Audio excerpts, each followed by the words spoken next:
정관용의 지금 이 사람.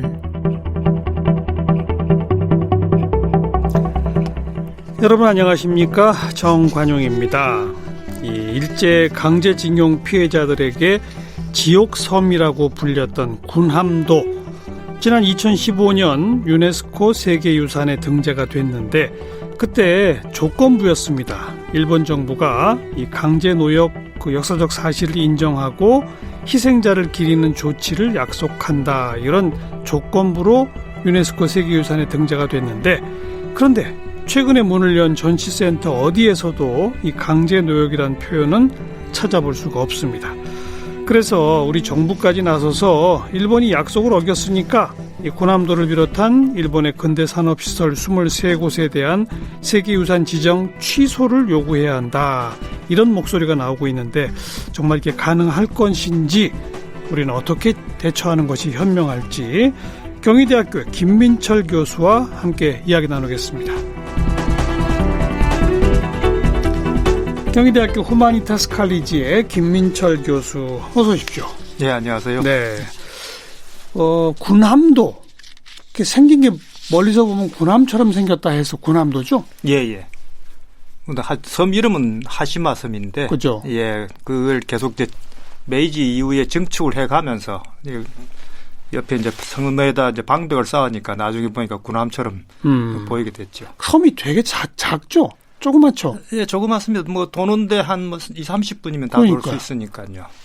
그렇게 조그만 섬인데 지하에 뭐가 그렇게 많이 묻혀 있었던 겁니까? 지하에 이제 해저 탄광이 발견이 된 거죠. 메이지 시기에. 근데 그 군함 하시마 탄광하고 그다음에 그 건너편에 더 큰 다카시마 탄광이 또 있습니다. 그러니까 두 개의 해저 탄광이 거대한 하나의 탄광 바다 속에 있던 거죠. 예. 거기에 이제 그 탄광의 탄을 캐는 노동자들의 뭐 주거 이런 것들을 위해서 그 섬의 건물들을 빼곡히 짓다 보니까 그 건물들이 들어선 모양이 멀리서 보면 군함처럼 보이더라, 이런 거죠. 예, 뭐 그렇게 설명드릴 수 있습니다. 이제 건물은 일본에서 최초로 이제 아파트가 들어섰다고 하는 건데, 아무래도 확장을 하다 보니까 방벽을 이제 똑바로 세워야 되지 않겠습니까? 그전에는 그냥 완만한 섬이었는데, 그러니까 거기에 다시 이제 아파트들이 들어서니까 전체적으로 군함처럼 그렇게 보이게 된 거죠. 지하 몇 미터까지 파도로 들어갔죠? 지하 그 자료에 따르면은 뭐 한 1km 정도까지 내려갔다고 하는데. 1000m? 왜냐하면 이제 계속 탄을 캐내는 게 부족하니까 더 밑으로 계속 내려간 거죠. 네. 근데 실제 뭐 그렇게까지 내려가지는 않았던 것 같아요. 네.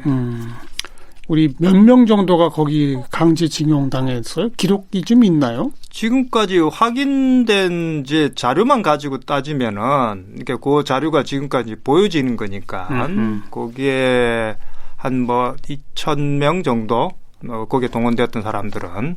근데 이제 그 옆에 탄광에 동원되었던 사람들 조금 더 많고, 더 탄전이 크니까. 근데 그거는 미쓰비시가 내놓은 자료만 가지고 이야기를 하는 거기 때문에 그보다 더 있을 수도 있죠. 정확한 자료가 없는 거죠, 간단히 말하면. 그렇죠. 예. 지금까지 공개된 것만 가지고 저희들이 이야기를 하는 거니까. 네. 강제징용, 그리고 거기서 좀 인권 유린, 인권 탄압 이런 것들도 좀 자행이 됐죠. 우선 이제 탄광이라는 조건 자체가 대단히 열악한 조건이죠. 우리 보통 탄광에서 일한다면 예전에는 인생 막장이다 이런 표현을 하는데, 일본도 역시 마찬가지고, 그 다음에 이제 그거를 그냥 정규적인 임금 노동자보다도 이른바 이제 청부제 형태로 일종의 십장이 10명, 20명을 데리고 다니면서 그 조직하고 이제 탄광이 계약을 해가지고 전체 금액을 주는 거죠. 그럼 이 십장이 사실은 그 조원들을 거의 일종의 야쿠자 조직처럼 운영했던 때도 있었으니까, 이게 30년대까지 그랬으니까.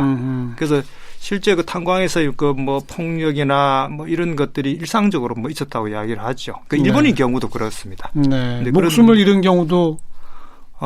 그거는 이제 도망가다 잡혔을 경우에는 그렇게 이제 구타 고문 때문에 죽은 경우도 이제 가끔 있고, 대부분은 탄광에 이제 낙반 사고나 가스로 폭발 이런 거로 인한 사망자들이 많죠. 네. 자, 그런 섬인데 예. 그거 군함도 그거 하나만 유네스코 세계유산으로 신청돼서 등재된 게 아니죠? 예. 다른 지역에 큐슈 지역에 있던 대개 이제 탄광 관련 산업하고 그다음에 나가사키에 있었던 조선소, 미쓰비시 조선소, 그다음에 제철소, 야하다 제철소. 일본의 근대 산업의 핵심인 이제 석탄과 철강 그 두 개를 축으로 해서 등재를 했는데 하나 이제 이해할 수 없는 거는 그 쇼카 쇼조쿠라고 하는 교육기관이 있습니다. 사설 학원인데 그 사설 학원을 설립한 사람이 이제 요시다 쇼인이라고 하는 일본의 일종의 뭐 천황제주의의 그런 상징적인 인물 중에 한 명이죠. 그런데 이 사람이 뭘 주장했냐면 이른바 정한론을 주장했습니다. 일본이 외세로부터 침략을 받지 않기 위해서는 조선을 정벌 해서 조선을 일본의 앞마당으로 만들어야 한다. 이걸 일찍부터 주장했죠. 그것 때문에 감옥을 가기도 하고 뭐 죽기도 했는데 그 요시다 쇼인이 만든 학원에 소위 이제 일본 메이지 유신의 중심 인물들이 많이 들어가 있죠. 그래서 그거는 산업유산이라 이야기하기에는 맞지가 않는 거죠. 그런데 이제 그거는 아베 총리가 자신이 굉장히 그 요시다 쇼인을 존경하기 때문에 그걸 무리하게 그걸 집어넣는 그런 케이스죠. 그래서 과연 그게 소위 유네스코가 말하는 뭐 보편적인 가치, 탁월한 보편적 가치에 맞느냐, 오히려 침략을 주장한 사람까지 유산을 넣었다는 점에서 그건 굉장히 문제가 있는 거죠. 아무튼 20몇 군데 산업 관련된 시설들 그리고 그 학원까지 포함해서 근데 그 유네스코에서 이걸 등재를 할까 말까 할 때 좀 논란이 컸죠. 예, 사실 그렇게 처음에 논란이 되지는 않았는데 제가 2015년에 등재가 됐으니까 2014년 겨울에 일본을 가서 신문을 보니까 이미 그냥 신문에서는 등재가 돼 있는 거로 거의 기정사실화 돼 있었어요. 예, 그래서 그걸 그렇게 보고 있을 수 없다 생각해서 2015년 봄에 이제 연구자들하고 모여가지고 이 각 산업유산에 어떤 역사가 있는지 특히 이제 저희들 한국인이니까 한국인이나 중국인의 그런 강제노동의 역사, 어두운 역사가 있다라는 거를 피해자들 증언을 가지고 그걸 다 이제 영역을 해서 당시 이제 23개국 회원국에게 다 보냈죠.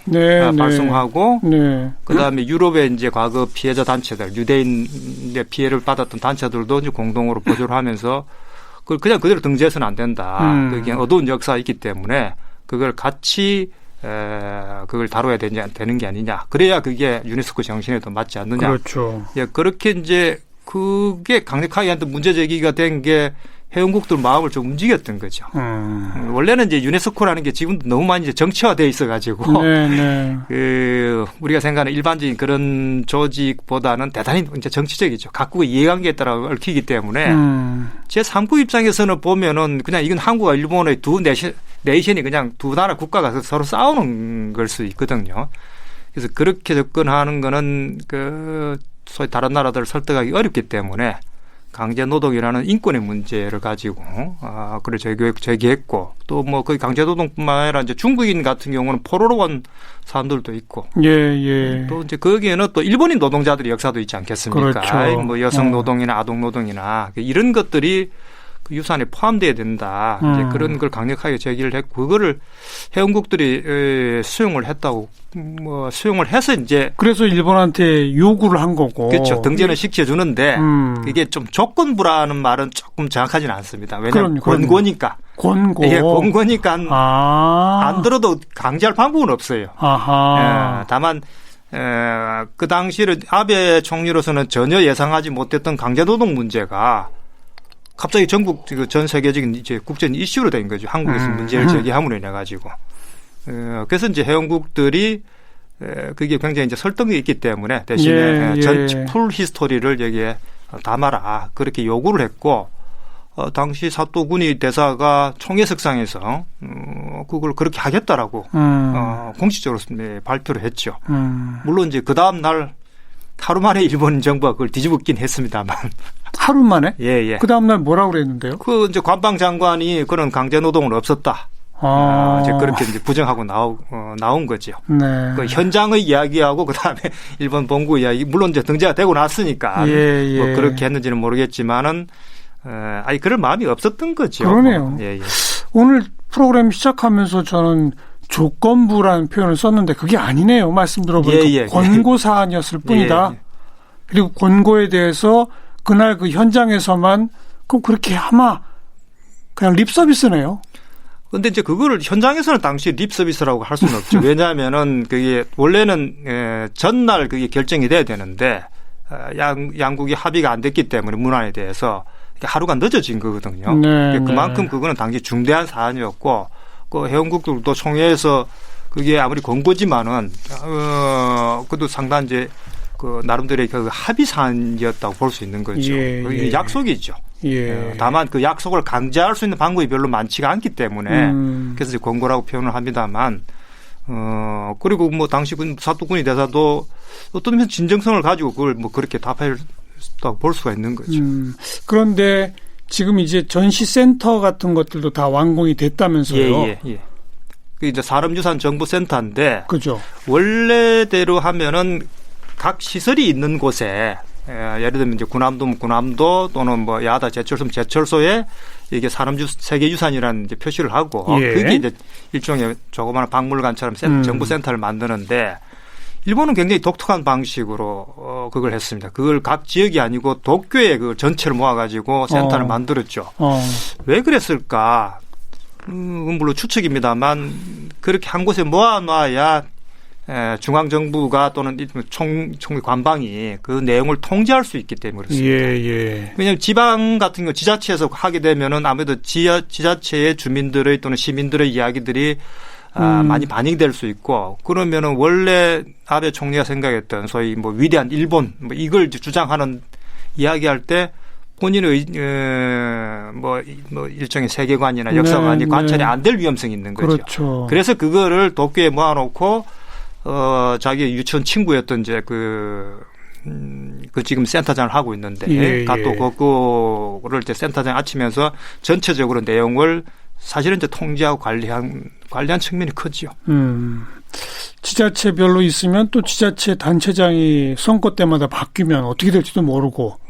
그런 것까지도 신경을 쓴 거예요. 지역 주민들의 그런 역사에 대한 이야기들도 강하게 이제 반영되어 있으니까 특히 미개 탄광 같은 경우는 그래도 그 지역에서 시민운동을 한 분들의 그 이야기들이 많이 그 역사에는 좀 반영이 됐었거든요. 그런데 그런 것들이 이 센터에는 전혀 지금 반영되어 있지 못한 거죠. 강제 노역 뭐 이런 내용이 전혀 없다는 거죠? 그건 전혀 없습니다. 네, 그거는 이미 뭐 그렇게 대충 예측을 했었는데 이제 이게 산업유산 문제와 더불어서 한국의 대법원 판결이 이 두 문제가 같이 이제 결합이 되면서 강제노동 문제가 국제적인 이제 문제가 되지 않았습니까? 그래서 저희들이 추측하건대 그럼 일본은 우선 했던 그 크게 이제 두 가지 전략을 펼 거다. 하나는 이제 국제법상으로 그 강제노동이 아니다라는 그런 이제 국제법 논쟁을 가지고 갈 것이고 두 번째는 강제노동 자체를 아예 사실 자체를 부정하는 형태로 여론전을 펼칠 것이다. 근데 거기서 이제 한 걸음 더 나아간 거죠. 거기서 더 나아간 게 뭐냐면 한국이 거짓말하고 있다라는. 계속 지금 그런 식으로 메시지를 내고 있으니까. 그래서 이건 어떤 면에서는 이제 제2차 가해에 해당한다. 단순히 역사적 사실을 은폐하거나 숨기는 게 아니고 오히려 한국이 거짓말하는 나라라고 지금 그 국제적으로 뭐 계속 적극적으로 지금 관이나 민에선 그런 홍보 활동을 하고 있습니다. 그런데 무슨 이제 그 전시관의 내용을 보니까 유네스코 회의석상에서 자기들이 다짐했던 내용이 반영되지 않았다. 이거는 유네스코 회원국들도 다 알고 있을 거 아닙니까? 알고 있죠. 그럼 이제 왜 물론 권고긴 하지만 하겠다고 해놓은 걸 실천하지 않는 것을 문제 제기할 수 있고 그에 따라서 문화유산 등재를 취소해달라고 말할 수도 있는 거 아닐까요? 다른 나라들이 그걸 취소를 요구하기는 쉽지 않을 겁니다.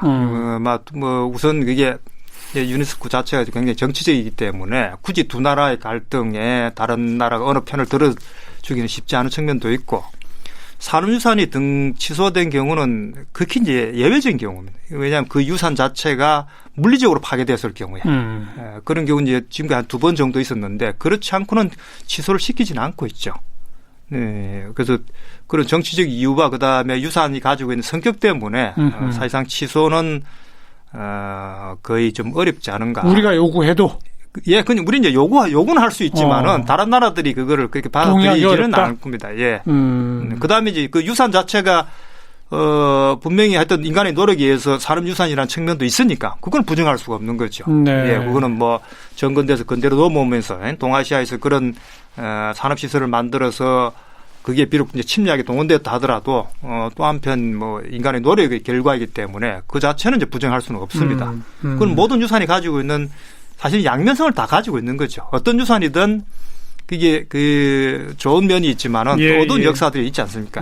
수많은 사람들의 그 노동자들의 땀과 피와 눈물들이 들어있는데 그런 것들이 대부분 잘 사실은 유산을 보여주고 있지 않죠. 그런 측면은 어떤 의미에서는 유네스코가 좀 근본적으로 이 문제를 다시 좀 돌아봐야 되는 그런 게 아닌가 하는 생각을 합니다. 게다가 일본이 유네스코 회원국 가운데 회비를 제일 15% 정도 지금 내고 있는 걸로 알고 있습니다. 두 번째라면서요? 예. 중국 다음으로 이제 내고 있는데 그래서 그 위안부 그 기록물 등재 때문에 한참 시끄러웠을 때 일본이 그 돈을 이제 안 내고 버텼죠. 그래서 실제 지금 유네스코는 그냥 거의 좀 상징적인 수준이지 않을까 하는 그런 비판도 있습니다. 이런저런 여건을 따져보면 이걸 뭐 취소시켜달라고 우리가 아무리 노력을 해도 어렵겠다 이런 판단이신잖아요. 예. 그럼 우리가 할 수 있는 일은 뭡니까? 어떻게 해야 합니까? 예, 우선 이제 두 가지 측면인데 이건 이제 그 일본을 설득하는 문제도 있지만은 국제적인 압박이 중요하거든요. 그렇죠. 그럼 이제 국제사회를 설득해야 되는 문제가 있고, 그 국제사회를 설득하려면은 거기에 이 유산이라는 것이 가지고 있는 어떤 보편성들을 좀 더 강조할 필요가 있는 거죠. 그래서 그게 단지 한국인들의 강제노동 문제가 아니고 그게 중국인들도 있고 연합군 포로나 일본의 그런 그 어떤 역사들도 담겨져 있기 때문에 그거를 거기에 담아라.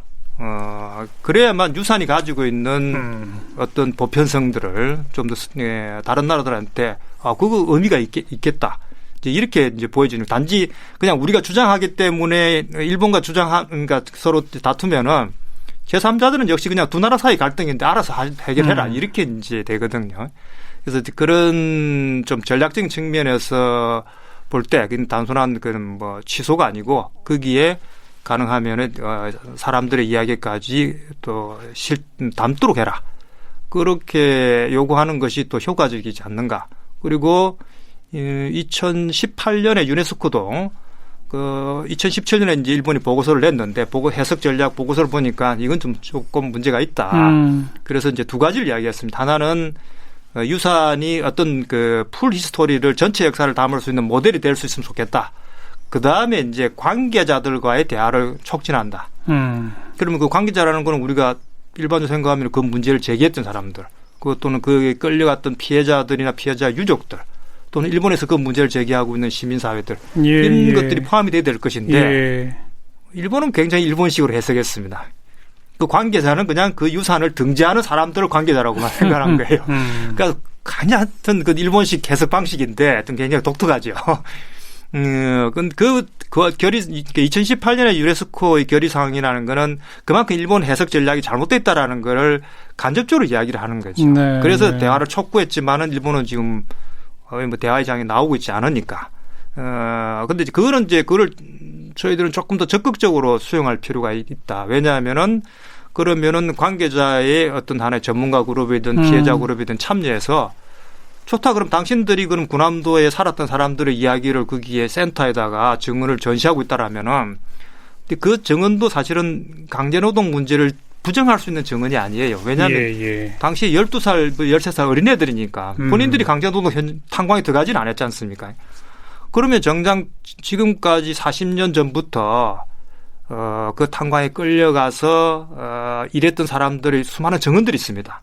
대표적으로 일본에 뭐 살고 돌아가셨는데 14살에 끌려갔던 서정우 씨 같은 경우는 일찍부터 일본 사회 그 문제를 제기를 했거든요. 한국에 계신 분은 이제 최장섭 할아버지 같은 경우도 역시 14살에 끌려갔습니다. 예. 그러면 그 사람들이 남긴 기록과 증언들이 최소한 기계적으로라도 거기에 같이 들어가야 되는 거 아니겠습니까? 네. 그 내용들은 아예 완전히 배제되어 있으니까.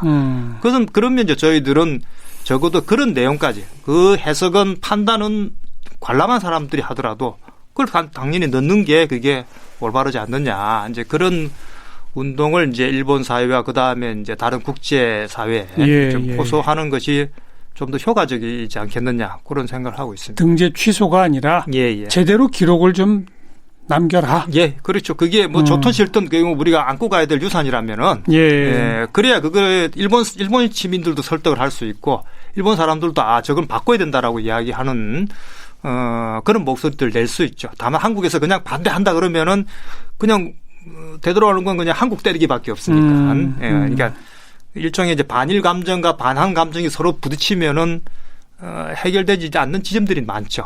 그 감정적인 골만 커지기 때문에. 알겠습니다. 혹시 유네스코 그런 유산 가운데 일부라도 내용이 그런 식의 국제적인 압력이나 시민사회 요구 때문에 수정된 사례가 있어요? 그 수정됐다기보다도 예를 들면 독일 같은 경우는 일찍부터 독일은 일찍부터 자기들 스스로 그렇게 기록을 다 남겼죠. 그렇죠. 근데 그러니까 졸페런 탄전 같은 경우는 그게 많은 유럽의 노동자들이 동원돼서 했으니까 이제 그런 경우는 그런 강제 노동 역사를 같이 이제 기록을 했는데 그걸 압력에 의해서 바뀐 경우는 제가 알기로는 없는 것 같습니다. 그래서 아마 유네스코도 좀 새로운 모델이 됐으면 좋겠다라고. 그렇게 결의를 한 거죠. 당장 해결된 문제가 아니네요. 아마 꾸준히 일단 문제 제기를 하고 되겠네요. 예, 1차적으로는 내년에 또 아베 총리가 했던 총리 자리에서 물러나면은 그냥 어떻게 될지 모르겠습니다. 뭐 군함도 얘기는 그 정도 하고 우리 교수님이 그 강제동원 문제 해결과 대일 과거 청산을 위한 공동 행동. 거기 이제 운영위원장도 맡고 계시고 그러지 않습니까? 그렇게 강제징용됐던 피해자들이 일본 법정, 우리 법정 여러 차례 이제 소송을 하다가 우리 법정에서 대법원 확정 판결을 받은 게 2012년 5월 28일이죠. 1차는 그렇고 그다음 최종 확정 받은 거는 뒤에 이제 2018년이죠. 네. 그래서 한 사람당 우리 돈으로 한 1억 원? 배상금. 그런 판결을 받아냈고 그걸 이행하지 않으니까 지금 이제 현재 어떤 정도 절차까지 와 있는 거죠? 법적인 절차는 우선 이제 피해자들이 채권을 확보한 상태고, 다만 이제 근데 그거를 이제 현금으로 전환하는 과정에 법적인 절차들이 또 있습니다. 그러니까 돈을 안 주니까. 한국 내에 있는 일본 자산에 대해서. 그렇죠. 압류를 한 거 뭐 이런 거죠, 지금. 이미 이제 압류를 해서 채권을 이제 확보를 한 거죠. 그래서 근데 그거를 이제 현금으로 전환하기 위해서는 또 왜냐하면 그 회사에다 연락을 해서 이렇게 할 건데 의견을 내라 뭐 이런 절차들이 있습니다. 이게 국내가 국제적인 문제가 돼가지고 시간이 많이 걸렸죠. 뭐 저희들이 예상했던 것보다 훨씬 많은 법적인 절차들이 이제 필요한데 지난 8월 4일이 아마 그 공시송달이 일단 이루어졌고 이후에 그러면은 그거를 다시 이제 자산을 평가를 해야 되죠. 이제 그 단계에 지금 들어가 있는 상태입니다. 그 해당 기업체를 직접 찾아가 보셨잖아요. 그죠? 그 일본 제철을 처음 방문했던 거는 2002년이고, 그 다음에 대법원 판결이 나고 난 다음에 이제 그 신일본 제철로 이름을 바뀌었으니까 제철 본사를 찾아갔었죠. 가서 이제 이 문제를 좀 해결하자라고 했는데. 뭐 문전박대를 당했죠. 아무도 안 만나줬어요? 아예 뭐 그 수의가 그걸 저희 뭐 통제를 했으니까 그 전에는 예전에는 걔도 가서 담당자를 만났고 2002년에 또 2000 중반에 한번 그 신일철 회장 집을 직접 찾아가서 또 이야기를 한 적도 있긴 있습니다. 근데 이제 이번에는 아예 뭐 아베 총리가 일체 못하게 막아놨기 때문에 대화 자체가 지금 안 돼 있습니다. 다만 미쓰비시의 경우에는 지난 봄이죠. 원고하고 그다음에 대리인단이 가서 일본에서 협상을 했다고 하네요. 지금까지의 태도로 봐서는 누가 법적 절차로 이제 공시송달 이후에 평가하고 실제로 현금화하는 조치가 취해진다면 예. 뭐 이미 대법원 판결을 근거로 일본의 경제보복도 있었고 막 그러지 않습니까? 예, 예. 실제로 현금화 조치가 취해지면 뭐 가만히 있지 않겠다는 그런 입장이잖아요, 일본은. 예. 어떻게 될까요? 근데 이제 일본이 꺼낼 수 있는 카드가 뭐가 있을까? 뭐 경제 보복 조치는 사실은 저는 굉장히 놀랐는데 일종의 뭐 게임을 하다 보면 최고 에이스 카드를 먼저 꺼낸 거죠. 그러니까요. 그러니까 뒤에 남은 것들은 이제 뭐 비자 발급을 제한하는 그런 정도. 예. 또 뭐 다른 무슨 뭐 저작권 이런 것들을 뭐 검토하고 있다고 하는데 제가 알기로는 아마 그보다 더 뭐 강한 조치가 나오기는 어렵지 않겠느냐. 그냥 엄포를 놓고 있다 지금? 예, 뭐 근데 그건 또 모르겠습니다. 그게 정확한 또 경제적인 문제는 또 다른 또 문제가 있기 때문에. 근데 일본 쪽도 아무튼 오판했던 거는 분명한 것 같습니다. 예, 그게 한국의 경제의 맵집이 그만큼 커졌다는 것에 대한 그러니까요. 평가를 사후적으로 결국은 확인한 거니까. 예.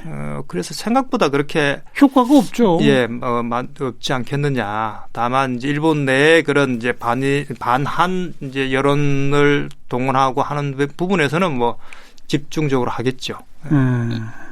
법적 절차를 충실히 따라간다고 치면 진짜 현금화까지 돼서 원고들한테 돈이 넘어가게 되는 게 언제쯤이라고 예상하면 될까요?